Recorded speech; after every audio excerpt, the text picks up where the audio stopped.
Hi, I'm Rob Parker from Nuclear for Climate Australia. Today I'd like to discuss with you an article that was produced on the 1st of May this year in the Sydney Morning Herald by Peter Hartcher, and he entitled it, "How Power from the People Carbon Dates the Opposition."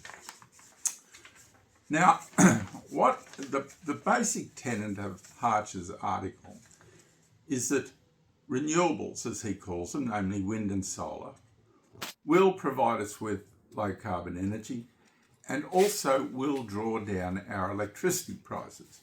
And he comes up with a bunch of small arguments in support of that. But he seriously fails to grasp the concept of system costs. And that's what I want to address with you today, of why Hartcher is fundamentally wrong in this regard. Now, we've seen recently that the Australian Energy Regulator has looked at the default prices in the future, in the near-term future, for our retail electricity prices. That's the price we are paying for electricity coming out of the wall. And what we've seen under that regime is that they're saying, okay, there'll be a stability to those prices. But they've also said that they will be cancelled out by a 10% increase in their costs that have been allocated for transmission and distribution. So all those extra transmission lines that we're seeing being built, they're going to negate the benefits we're seeing by stabilisation of the wholesale market. Now, wholesale market, that's the cost of energy at the farm gate, the cost of the wind and solar at the farm gate where they come. But of course, that's only the minor part of our bill. It's of the region of 40%. The larger portion of our bills comes from transmission and distribution and retail. They're the sectors that are really going to skyrocket. I'll give you a few examples of where they're going to skyrocket. We have only just started on the transmission rollout. AEMO tells us they need 10,000 kilometres of new transmission.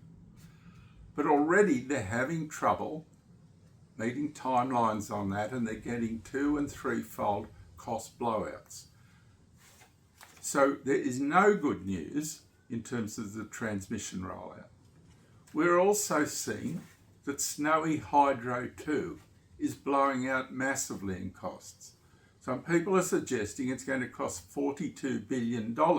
That's for a scheme that was originally slated at $2 billion, okay? A 2,000% increase in its cost.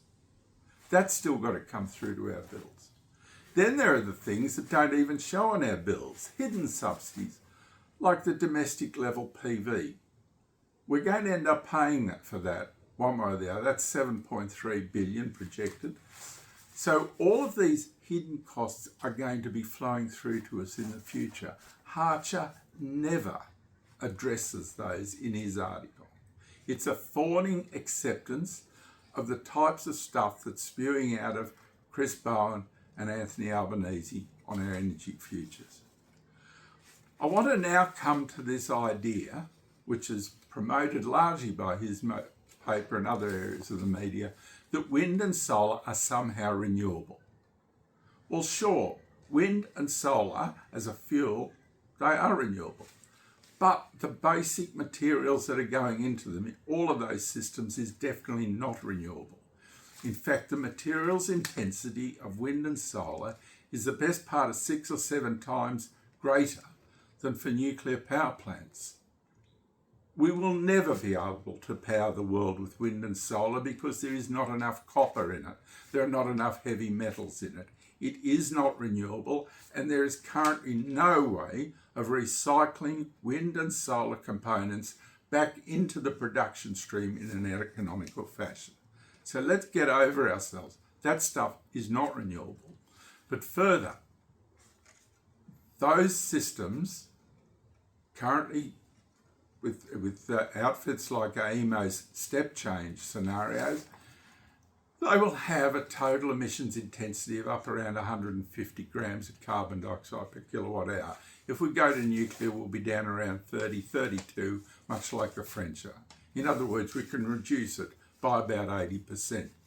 And a system that embodies nuclear will have a cost to us consumers of around about half that of if we do not include nuclear.